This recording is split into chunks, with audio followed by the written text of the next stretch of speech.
Ei pessoal, tudo bem? Eu sou Annali Soares e hoje eu vim aqui conversar com vocês sobre o romance Quando o Imperador Era Divino, da escritora estadunidense Julia Otsuka, publicado no Brasil pela Grua Editora e enviado a nós, assinantes do pacote de textos. Então bora comigo pro vídeo de hoje. Bem pessoal, então vamos lá falar sobre Quando o Imperador Era Divino, da Julia Otsuka, que foi traduzido pela Lilian Genquino. Estou mostrando aqui para vocês esta edição enviada pela Pacote de Textos. Como você sabe, você que me acompanha, eu recebo todo mês um livro diferente do Pacote de Textos, que é um clube de assinaturas de livros. Então, se você quiser conhecer o Pacote de Textos, vou deixar o link, o site do pacote, também outras informações ali no box da descrição. Lembrando que, se você quiser assinar e experimentar o Pacote de Textos, tem cupom de desconto meu, Annalise10, e você recebe então frete grátis no primeiro mês, na primeira mensalidade. Mais informações ali no box da descrição. Qualquer dúvida também pode me perguntar nos comentários que eu respondo com todo carinho. Então vamos lá conversar sobre Quando o Imperador Era Divino, que é um livro, gente, vou mostrar para vocês aqui só a capinha original,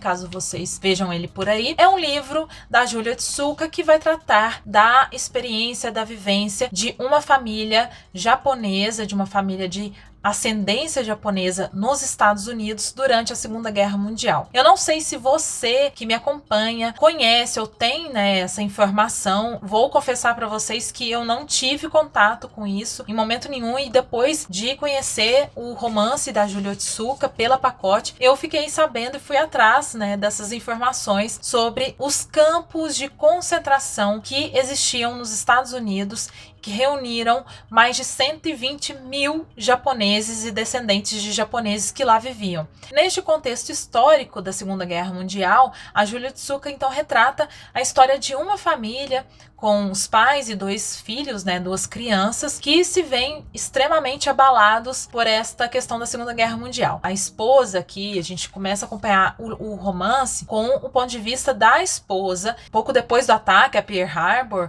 ela vê o marido ser levado pelo FBI de roupão e chinelos e não voltar mais, Ele fica preso durante todo o tempo da guerra, e no ano seguinte, poucos meses depois, na verdade, em 1942, ela se vê obrigada a deixar sua casa e sua rotina de dona de casa, de classe média americana. Eles vivem nos Estados Unidos há mais de 20 anos, essa família, e ela se vê obrigada a pegar seus dois filhos, sua menina e seu menino, fazer coisas assim extremamente dolorosas, enterrar parte da sua louça, a esconder no sótão os seus pertences e coisas ainda mais difíceis, Enfim, não vou ficar só dando muitos detalhes para não estragar a leitura de vocês, mas a gente então nesse romance acompanha esta ida da mãe e dos filhos para um campo de concentração, dos campos que tiveram, e como que se dá ali a rotina deles e o que acontece, e especialmente, a gente vê aqui um romance bastante intimista no sentido de acompanhar os pensamentos, os sentimentos dessa família, que retrata, portanto, uma questão histórica que a família da Julia Otsuka passou, inclusive os pais da Julia Otsuka, pelo que eu vi, viveram essa experiência de preconceito, de exclusão, que ela coloca aqui no livro de maneira muito singela, mas de maneira muito intensa, e também a gente sente essa verdade no livro. Essa linguagem que a Julia Otsuka utiliza é uma linguagem bem fragmentada. A gente acompanha em 3 tempos o livro. Então, primeiro a gente começa, como eu falei, a acompanhar a narrativa pelo ponto de vista da mãe da família, organizando a casa, para fechar a casa para sair com seus filhos para esse campo de concentração, depois de um decreto do presidente Roosevelt, e enfim, eles têm que ir para este lugar e deixar então a sua casa, a sua rotina, como eu antecipei. Depois a gente tem capítulo, assim, essa segunda parte que é um pouco menor, em que a gente vê o ponto de vista da filha, né, que é a filha mais velha ali, é um casal de filhos, né? Então, o que ela vê neste caminho até o acampamento, né, até o campo de concentração. São duas crianças, portanto, elas não têm muita noção do que está acontecendo. É muito triste e, ao mesmo tempo, muito bonito ver o ponto de vista delas, de ver como elas viram seu pai sendo levado e o que elas sentem, e também o crescimento, né, dos dois neste campo de concentração. Afinal de contas, como eu falei, eles vão para lá em 1942 e só vão ser soltos e liberados no final da Segunda Guerra Mundial, em 1945, né, que tem ali toda a questão de Hiroshima e Nagasaki, que ela não coloca aqui. Aliás, esta é uma característica bem importante. A Julia Otsuka não fica dando muitos detalhes ou fazendo uma linha do tempo ou nada do tipo em relação à guerra. A gente sabe que está acontecendo a guerra, nós entendemos e sabemos o que estava acontecendo naquele período no país, mas ela não fica especificando exatamente o que está acontecendo fora daquela família, fora dos Estados Unidos. Mas então, nessa segunda parte a gente acompanha a menina, e na última parte, que eu acredito que seja maior, mais extensa e assim até mais prolongada e mais aprofundada, é o ponto de vista do menino, que é o mais jovem da família, tem uma forte ligação com o pai e com as memórias que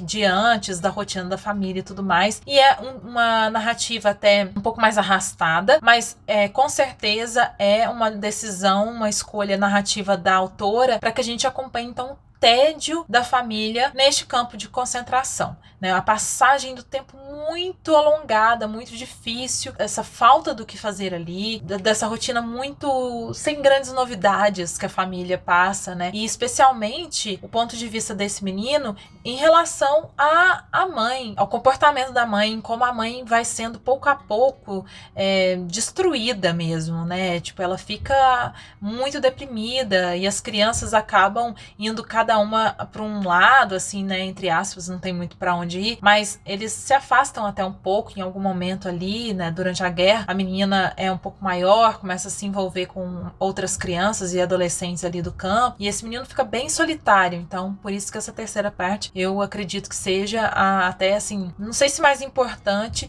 mas é a maior, em que a gente, então, tem esse contato com um tema, eu acho que é o foco da autora, que é a experiência do campo de concentração e para além disso, né? Porque é a experiência de você ser imigrante, de você ser observado na rua, de você ter um estigma que não acaba com a guerra. Essas famílias voltaram, mais de 120 mil pessoas voltaram para suas casas quando voltaram. Claro que muitas morriam nesse processo. Quando voltavam para casa, estava tudo mudado, só que não. Foi uma geração que sofreu e gerações depois disso que sofreram e sofrem do preconceito criado em relação a eles, tudo por causa do contexto da guerra, que claro que foi para a sociedade. Em um momento aqui do livro, antes deles irem para o campo de concentração, mostra as crianças sendo orientadas pela mãe para que elas, se alguém pergunte na rua, ou se alguém, né, diga alguma coisa, para que elas falem que são chinesas e não japonesas. Então, os japoneses que estavam nos Estados Unidos, mesmo que não tivessem nada a ver com as decisões do governo japonês da época ou do exército japonês, eles sofrem do ódio mesmo da população, da população civil. A mulher fica até meio neurótica, assim, sabe? Tem essa percepção de ser um incômodo, de estar ali deslocada no seu país, porque assim, ela está vivendo com o marido lá há mais de 20 anos. Ela teve os filhos nos Estados Unidos, eles moram na Califórnia. E mesmo assim, ela sofre e ela tem noção do que significa ser japonês nos Estados Unidos naquele momento. Nessas três grandes partes, a gente vê como se fossem pequenos capítulozinhos que não tem uma divisória assim muito óbvia, que não é tão mostrada, mas que a gente percebe que não necessariamente a gente lê um trechinho, no seguinte a gente já percebe que é uma outra coisa. Então é uma narrativa bem fragmentada. Acredito e eu vejo como um retrato da fragmentação também daquelas pessoas, das famílias, das experiências, da sensação, né, de desconexão, da sensação de falta de sentido, de ligação, todo mundo muito separado, as coisas muito inexplicadas, são hiatos, vazios, ausência vivências que estão ali entre as palavras e também estão na vida dessas personagens e estiveram na vida das pessoas que realmente foram presas e que continua, né, essa dor, esse silêncio, essa ausência depois da guerra. Ele vai ficar, né, no psicológico dessas pessoas presas. Depois de anos presos, a volta à vida normal, ela não acontece de maneira simples e fácil, muito pelo contrário. Essas pessoas estão extremamente traumatizadas, elas tiveram anos das suas vidas perdidas, né, não puderam realizar seus sonhos, não puderam continuar seus negócios, perderam tudo. Assim, as casas eram arrombadas muitas vezes, os pertences das famílias foram perdidos, as histórias, né, perdidas, muitas pessoas também se foram. Então essa narrativa fragmentada eu vejo como uma maneira da Julia Otsuka de retratar o sentimento mesmo dessas pessoas que foram vítimas desse preconceito. Embora o livro seja muito curto, que tenha lá suas 139 páginas aqui, ele parece ser mais longo do que realmente é, assim, por todos esses detalhes. E como são pequenos capítulos ou fragmentos soltos, costurados apenas pela nossa percepção da passagem do tempo e também porque nós sabemos que é este o contexto e a gente acompanha essa mesma família ao longo desses 4 anos, né, 3, 4 anos de prisão e tudo mais. Então, assim, eu adorei, é uma leitura eu achei bem fluida, assim, bem, entre aspas, fácil, né, de acompanhar, embora seja muito indigesto, né, o tema, seja realmente muito vergonhoso a gente saber e ver o que aconteceu e saber, né, gente, pior que esse tipo de preconceito, de marcação social, cultural, ainda existe, né, nas nossas sociedades. Um período da história muito sangrento, muito triste, com consequências que duraram e duram, né, anos e décadas. E este aqui, então, é um retrato desta passagem dos descendentes japoneses nos Estados Unidos ao longo da Segunda Guerra e para além da Segunda Guerra Mundial, escrito pela Julia Otsuka, que tem pessoalmente interesse, né, de falar sobre isso, é ainda mais forte, ainda mais potente. Então é isso, gente, eu espero que vocês tenham gostado da resenha. Me digam aí se vocês já tinham ouvido falar do livro, se interessou a vocês. Vou deixar o link ali abaixo para compras, caso você tenha interesse, dê uma olhadinha. E, mais uma vez, indico aqui a assinatura do pacote, que graças a ele eu pude conhecer essa história maravilhosa, mais uma autora aí que eu não conhecia e adorei a experiência. É isso, vejo vocês num próximo vídeo. Um beijo grande e até!